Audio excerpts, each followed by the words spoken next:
Thank you. Thank you very much, Lord Pollock, and thank you to everybody here at Conservative Friends of Israel. First of all, can I just thank you for the amazing work that you have done in helping us get elected in the 2019 elections. I'm sure we all agree that was a fantastic result. And I am very grateful for all of the support people in this room and beyond have given the Conservative Party to do that.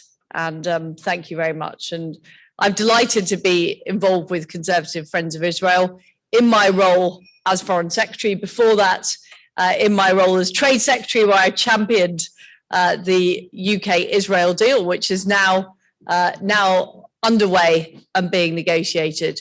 But my friends, the fact is that we do face difficult economic times here in Britain and across the world. We have a situation following the COVID crisis and the appalling war being perpetrated by Vladimir Putin in Ukraine. And I believe that now we need to do things differently. We need to be bold. We need to get the economy going. And first of all, that starts with reforming our regulatory system. After we left the European Union, we got freedom to do things differently. We need to use that freedom by getting all of the EU law off our statute books by the end of 2023 and doing things differently, like unleashing investment by liberalising Solvency II. We need to change our procurement rules so we can do things differently here in Britain. And most of all, we need to reduce our taxes because we currently have a 70-year high in terms of our tax rates. And we are not going to get the economic growth we all need to avoid a recession, but also to make sure that people and their families have enough to live on and to thrive on if we keep taxes at this rate. So what I would do is, first of all, I'd reverse the increase in national insurance. I'd also have a temporary moratorium on the green levy to save people money on their fuel bills. And what I would also do is make sure that we are keeping corporation tax low so we can attract investment right across our fantastic country. And we're here in London today. And can I say, levelling up for me is about the whole of the United Kingdom. I was brought up in Paisley in Scotland and in Leeds. I've lived a lot of my life in London.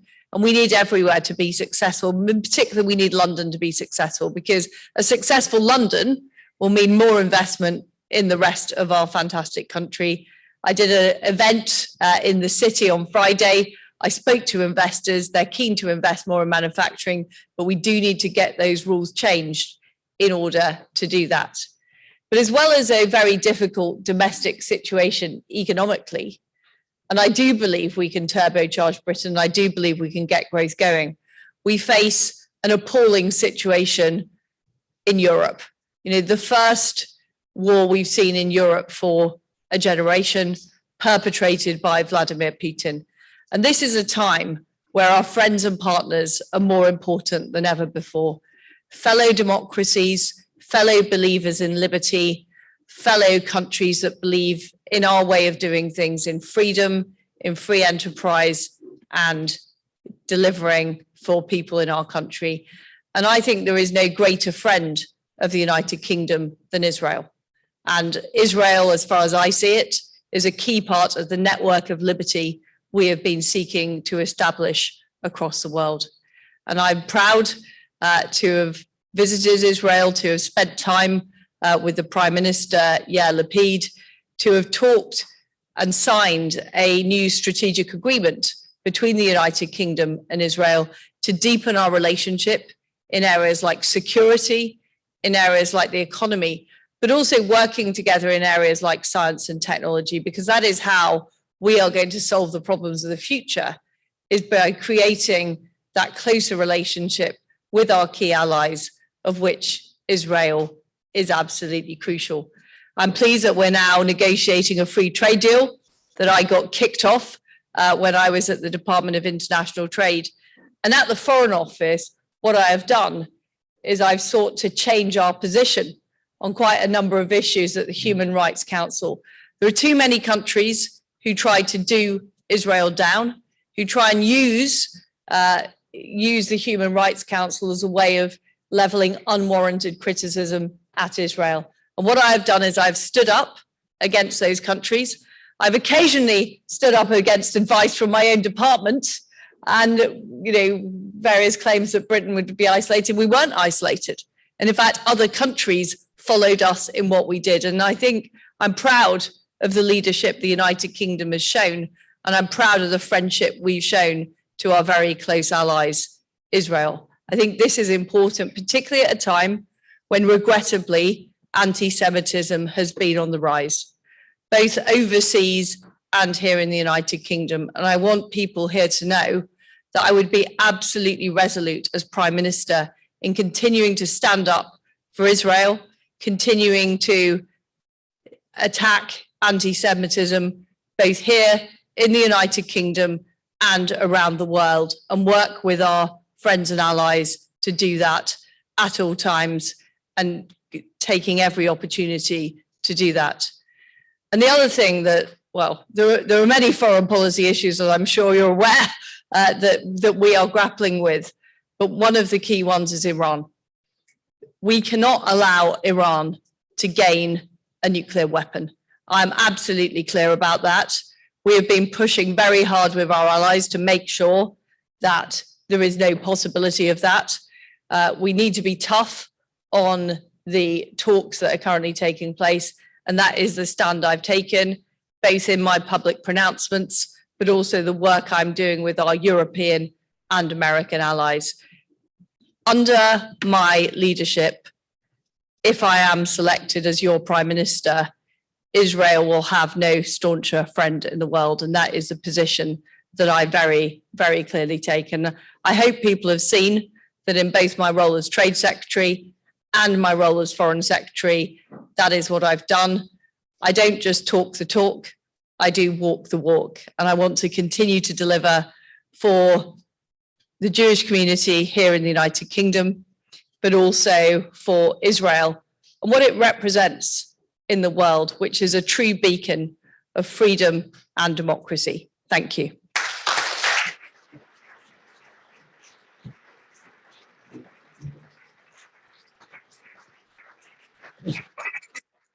Well, thank you, Liz, for that. And it's very heartening to hear. But I also want to thank you as Foreign Secretary, for your robust statement on Israel's right to defend itself in the last 2 or 3 days. It's very easy sometimes to let that go. You were very clear and made a statement which gave a lot of comfort to a lot of people. But in your time as Foreign Secretary, you're right, you alluded to some of the different voting patterns and some of the, you started something there. And as Prime Minister, how are you going to ensure that that continues in terms of whoever's going to be leading? I'm not asking for names, but whoever's going to be leading the Foreign Office, will they be in there, follow that pattern? Well, first of all, it'd be very premature. It'd be very premature at this stage to talk about who is going to be in what position. I'm focused entirely on winning this leadership election and becoming Prime Minister. But what I can assure you is that policy position will absolutely remain the same. And I think you've seen, in fact, from the Cabinet, from our Prime Minister Boris Johnson, is a very, very resolute position on these issues. And what I think I've demonstrated at the Foreign Office is I am prepared to take on the orthodoxy that sometimes officials, and I'm looking at Lord Pickles here, he knows this, sometimes officials are not always giving advice that is necessary in line with what we believe. But this is a principle for me, and I follow through on principles. I'm prepared to challenge the system to get things done. Well, that's very comforting because you were seriously making a difference.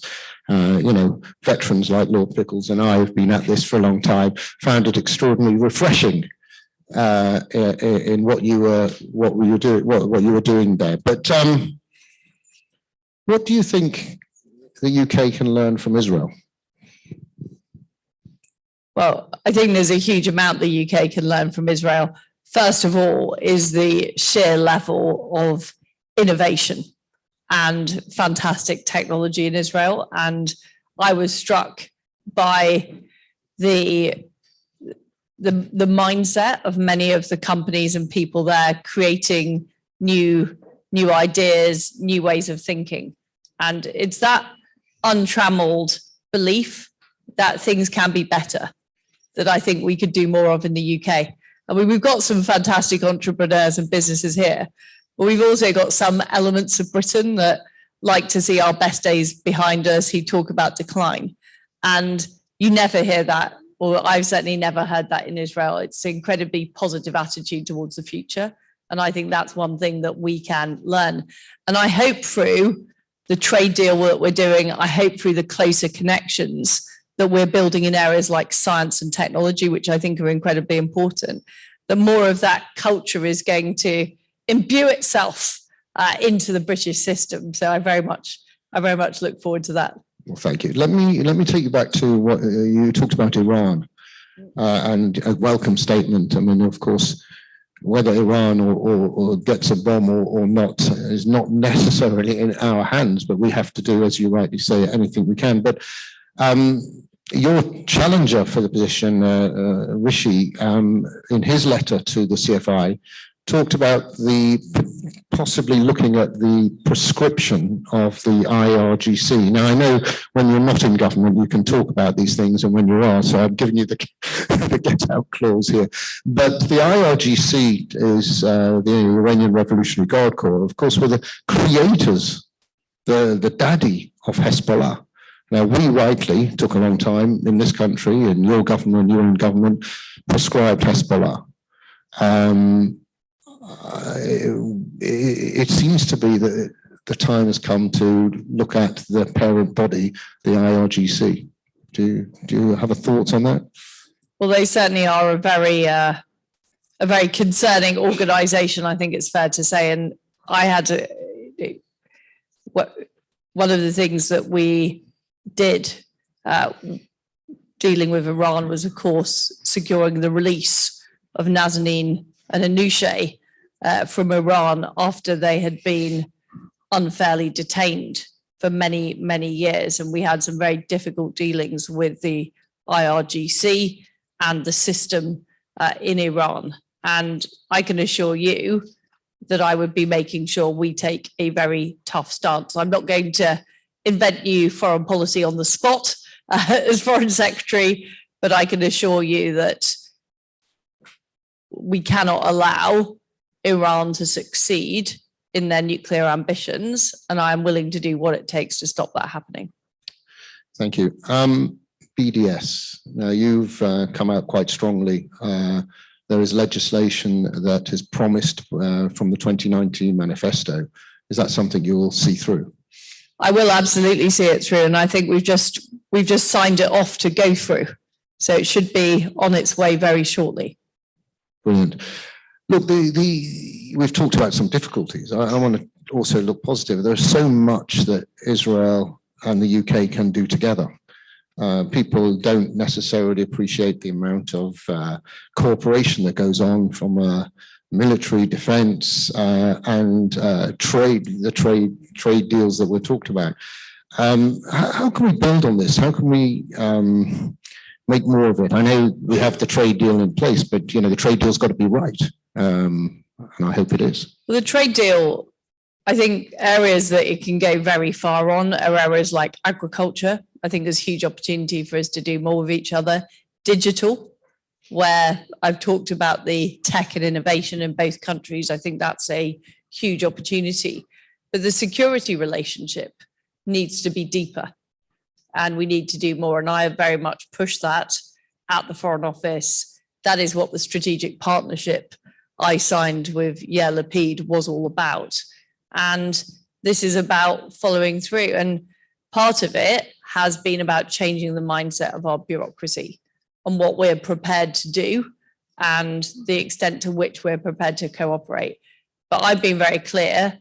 I see Israel as an absolutely key ally of the United Kingdom in both defence and security, but also science and technology, where, as you rightly say, Lord Pollock, Israel has a huge amount to offer the United Kingdom.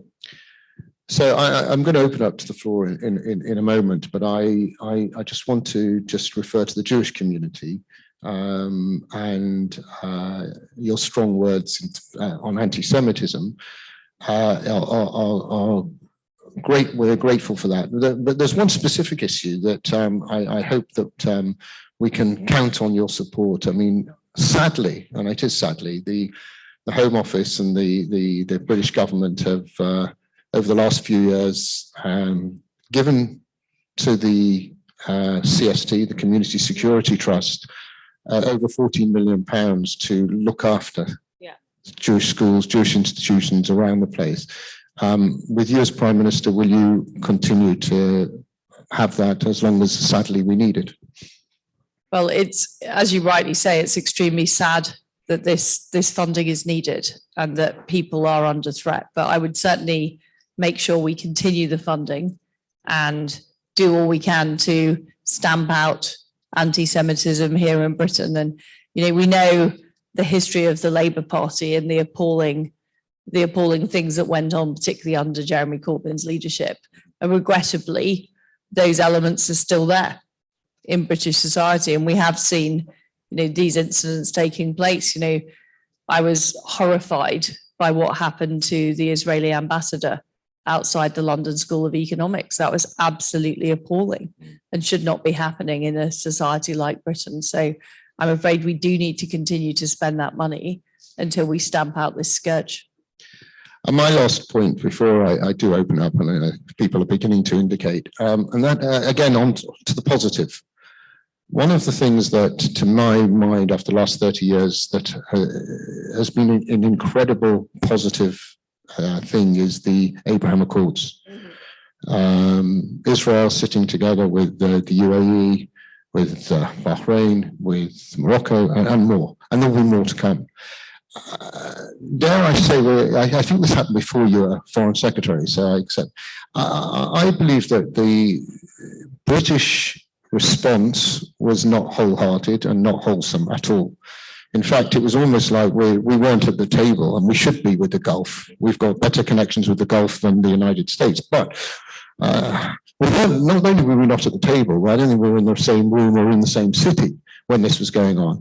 What is it that you think that we in Britain can do to enhance and build on the Abraham Accords? Well, I think the Abraham Accords have been fantastic progress. In fact, I discussed them with the GCC ministers when I invited them to the UK in December. So as far as I'm concerned, we want to be part of it. We've made that very clear to Israel. We've made it very clear to the Gulf states, and we will do all we can to support it. Brilliant. So I'm now opening it up, and you can see there's 1 million people who want to ask questions. Sir, somebody's coming with a microphone. And just to remind you what I said before Liz came in, these are questions and short questions, not speeches. We're trying. Go. Thank you, Foreign Secretary. Who are you? I'm Surad Samant. Following on from Lord Pollock's question, with the shifting sands in the Middle East and with the Abraham Accords that have been agreed, and you spoke about a network of liberty, what more will the UK do under your premiership to bring friends together and ensure that we work with states that are friends of Israel and especially democratic nations? Thank you. Well, I think we are facing an increasingly threatening global picture. We're seeing China and Russia collaborate more, and that puts very worrying pressure on free democratic countries. And Israel, to me, is an absolute key part of that network of liberty. Countries like India, I think, are extremely important. We're doing a lot of work, of course, with our friends in the Five Eyes, with NATO, and building up that grouping of countries who are willing to stand up for freedom and democracy is vital. And I think the area of science and technology is a particular area where we can lead the free world with Israel. The fact is that those authoritarian regimes are trying to use technology to undermine democracy, whether it's about, processing court judgments with just algorithms and artificial intelligence rather than human intervention. and exporting those technologies to third countries and trying to influence those swing states. And this is where I see somewhere where the UK and Israel can work more closely together on technology that supports freedom and democracy and exporting that to the rest of the world. There's a gentleman with a jacket and I feel like, what was it, Jeremy Paxman or something, with a blue shirt. Who's got the microphone? Just there he is. Thank you. Thank you. Good evening. I'm Dory Schmetterling. We met last in the Kensington-Chelsea hustings. So I have a bunch There's a of few questions. people here who were at the Kensington-Chelsea hustings, actually. Have you got groupies? They're not groupies, they're fans. Okay, thanks. The reason I have several questions. Nothing like that goes on in the Tory party. No, indeed not. Indeed not. Anyway, sorry, we've almost taken the time of your question. Go ahead. I have to do this because I have several questions, but I'm only going to ask them one at a time, different hustings. Talking about the subject here, on the government website, there is a thing called the Country Policy and Information Note to the humanitarian situation in Gaza, and it's dated July of this year, which takes a so-called balanced view. However, for example, under, well, it's a detail, section 6, political context, it fails to point out how often weapons are smuggled through the tunnels between Israel and Gaza, and that the regime in Gaza violates human rights permanently. There's also no reference to the fact that there were fewer restrictions when there were fewer terror attacks from Gaza. Would you be willing to amend this if details were brought to your attention? I'm just going to slip another question. No, you're not. Thank you. Very kind. Very kind. Sorry. Thank you. Okay. I mean, I think I talked earlier about the overall position of the Foreign Office and how I've shifted the position. So I've shifted the position in terms of the way the United Kingdom supports of the Human Rights Council. And of course, it sometimes takes a while for that to filter through the whole organisation. But I will certainly make sure that's looked at ASAP. Thank you. I'm going to invite Lord Prickles, because otherwise he'll tell me off if I don't ask, let him ask a question. Lord Prickles. As if that's likely. I can certainly attest you made a big difference at the Foreign Office. I mean, prior to your arrival, your officials rather looked down their noses at anything to do with Israel and anything to do with Holocaust remembrance. Along with their balls, I've got responsibility to see that a memorial and a learning centre are built in Victoria Tower Gardens next to the House of Commons. We have a legal problem. Boris has given his okay to draft a 3-clause bill to make that happen. The Labour Party have agreed to support it. Will you give it time for it to go through the Commons and the Lords? Well, that sounds extremely sensible, Lord Pickles. And you know, I supported the project from the beginning. I will definitely look at the bill and make sure that we get it done. Thank you.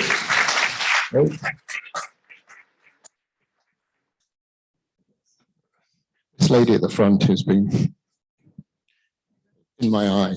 It was a pleasure to hear you speak live.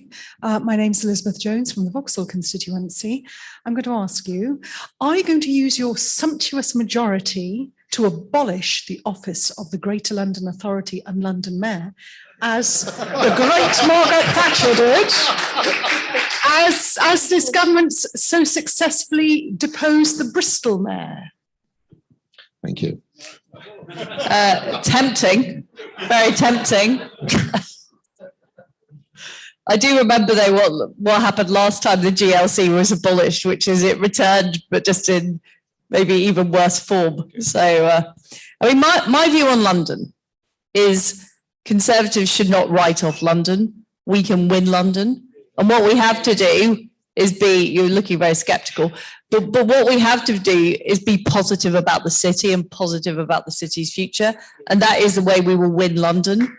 And, you know, it's about investment. It's about dealing with crime, which I'm very concerned is on the rise in London.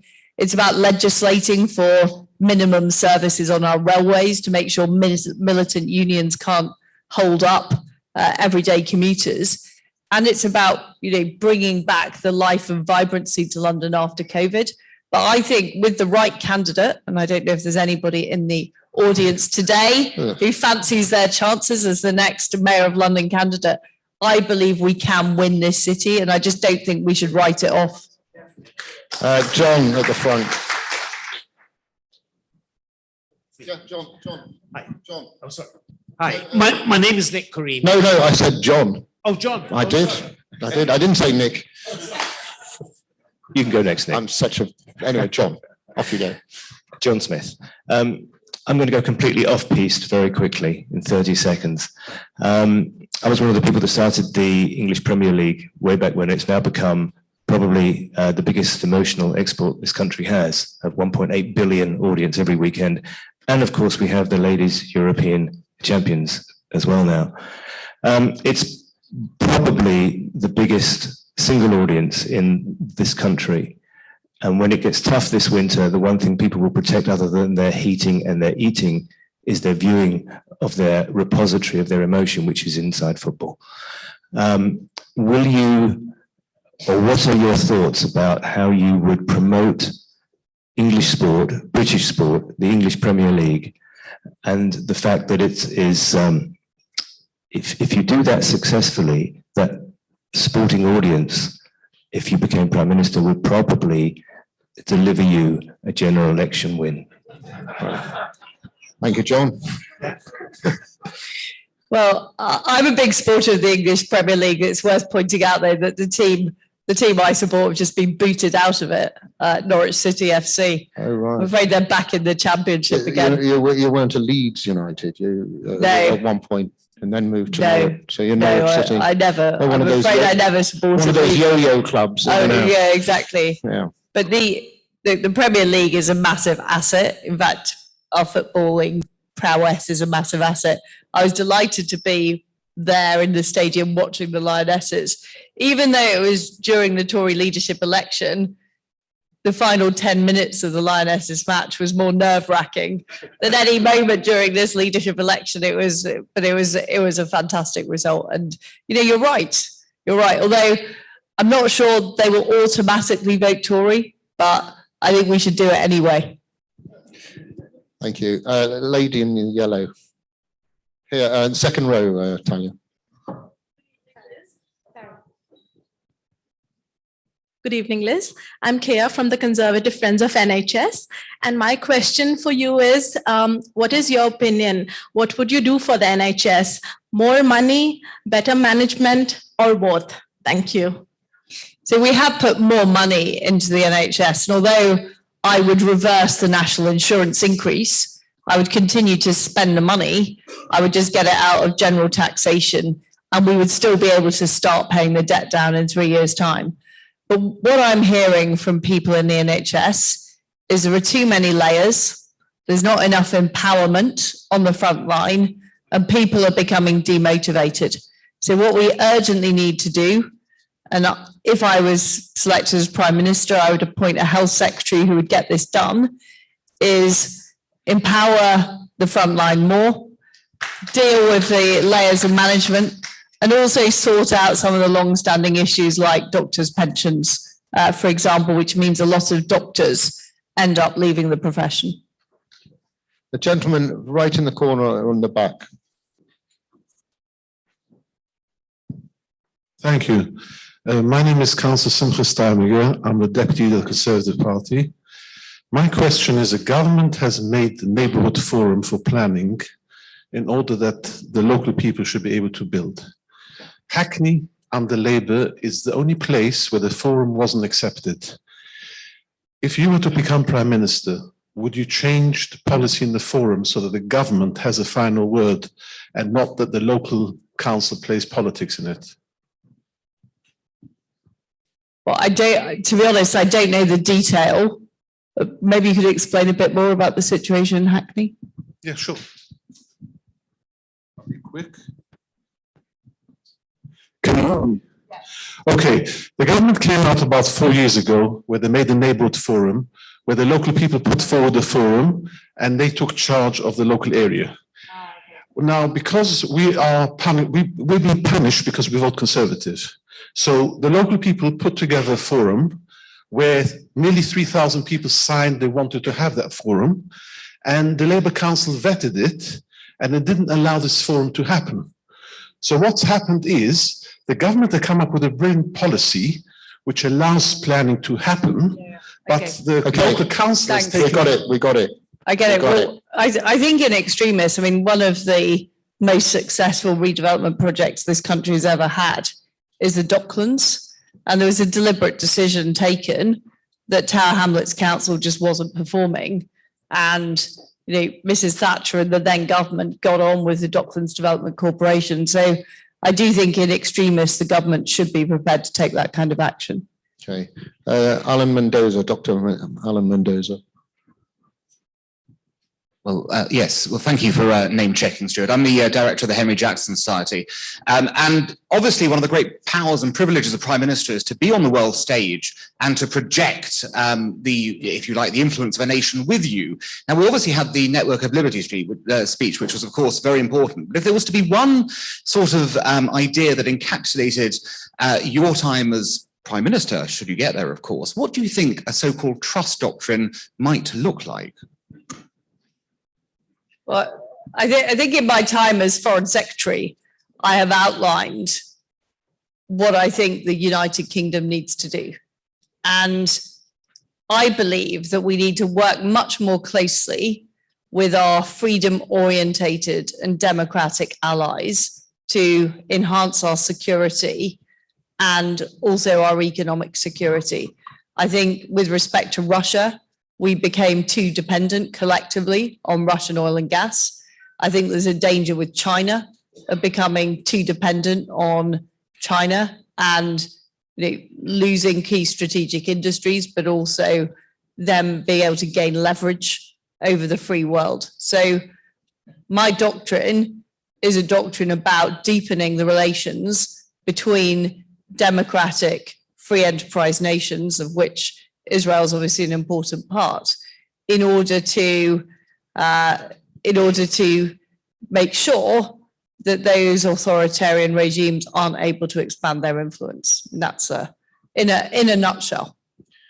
In the House of Lords, when we had the trade bill going through, it's a secret. I only tell everybody here and anyone who's watching on Zoom, but I voted against the government on a couple of times supporting the genocide amendment that David Alton put forward over what's going on in Xinjiang. I was told off, of course, by my whips, but I felt very strongly. What is your view on that? So I am actively looking at what we can do to deal with the issue of genocide, because the fact is that the international court system is not working, that we're not able to properly designate it. So I'm looking at other mechanisms we can use. And I recently had a meeting with the Prime Minister and some of our colleagues that have been sanctioned by China, including people like Ian Duncan Smith and Nusrat Ghani. I'm committed to following that through as Prime Minister to make sure that regimes committing genocide can be held to account. Thank you. Now, I'm conscious that I've called a lot of people from that side and not too many from this side. So, Lance, you've caught my eye. Right to the front here, because you won't have to go to the gym.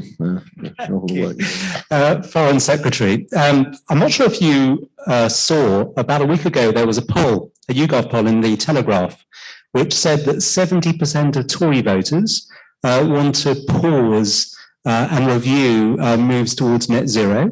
52% of the entire electorate also want to pause and review. It's fantastic to hear that you want to put a moratorium on green taxes and are ready with fracking, but can we go further? You know, net zero is really hurting businesses, it's hurting individuals, and the government is spending tens of billions of pounds trying to be net zero compliant. Should we be doing this now during the cost of living crisis? Thank you for your question. I had some of your very good smoked salmon for breakfast, Lance. So this is powering me through this campaign. And you know, you have a fantastic business, a great example to everybody. On the subject of net zero, I am committed to net zero by 2050, but we need to achieve it in a way that doesn't harm businesses and consumers. That's why I'll have a temporary moratorium on the energy levy, whilst we look at how can we deliver this in a way that leverages investment into the United Kingdom rather than putting investors on. We also need to make sure we're using gas in the interim, particularly because of the energy security issues we face. So I favour making sure we're using North Sea gas. We are doing fracking in parts of the country that support fracking. And we're also moving forward with nuclear power. So small modular reactors, which are produced in Derbyshire, we should be doing more of that here in the United Kingdom, as well as exporting around the world. We also need to move ahead with nuclear-fired power stations. I mean, there is a need ultimately to find alternatives to fossil fuels. But the other thing I'd say is we've got to be very careful that we're not simply exporting the carbon abroad. So we need to find mechanisms of dealing with that, because what I've observed is Germany is now, using coal-fired power stations. We're seeing investments by China in coal-fired power stations in Europe. So we don't want to end up in a perverse position where we simply end up exporting economic activity. So last week, 10 days ago, 10 of your colleagues from the House of Commons were on a CFI visit to Israel. Did something that I hadn't done before, which was went inside a Hezbollah tunnel, which they had built to try and break into the northern Israel. And it was quite stark. And when you go in and these are serious operations. So the Hezbollah thing is, but the trips to Israel, which MPs join us, are very important. And one of the issues that always comes up with them is that they don't understand why it is that British taxpayers' money is being spent by the Palestinian Authority on prisoners' salaries, almost like the fact that the more Jews as Iranians that are killed, the more money the family receive. It is one of the things that it always comes up, and it's because in the end it's British taxpayers' money going towards that. Do you have a view on that? Where is that money being funded out of? Well, it goes to the Palestinian Authority, so it will come from. It's not entirely British, of course, but it will come our contribution, and it's something that we've lobbied on for many years to say, this should be stopped. So will you take a look at that? It's a fair point, and I will take a look at that. Thank you. Right, very good. Okay, we've got about 10 minutes, and there's a young man there with a white shirt. Yes, your hand is still there. I'm keeping Talia busy. Here you go. Yeah, keep going. There we go. Thank you. Good evening. You're not so young, not like me. Hi, good evening, Foreign Secretary. With regards to your economic policy, the trade-off to tax cuts are potentially higher interest rates to curb inflation, affecting mortgages and businesses, especially when there is the cost of living crisis. How would you propose dealing with this and just inflation in general? I don't agree with the premise of your question. Inflation has been caused by a supply side shock from the aftermath of COVID, but also from the situation in Ukraine and the threat to the global energy markets. What is being forecast is that inflation will peak this year and fall next year. The tax cuts I'm proposing, and most of them aren't tax cuts, by the way. Inflation is due to peak. We've got the right policies. We've had a restraint on public sector pay. The Bank of England have raised interest rates, but the reality is, having the highest taxes for 70 years is likely to choke off growth, and that's a real problem.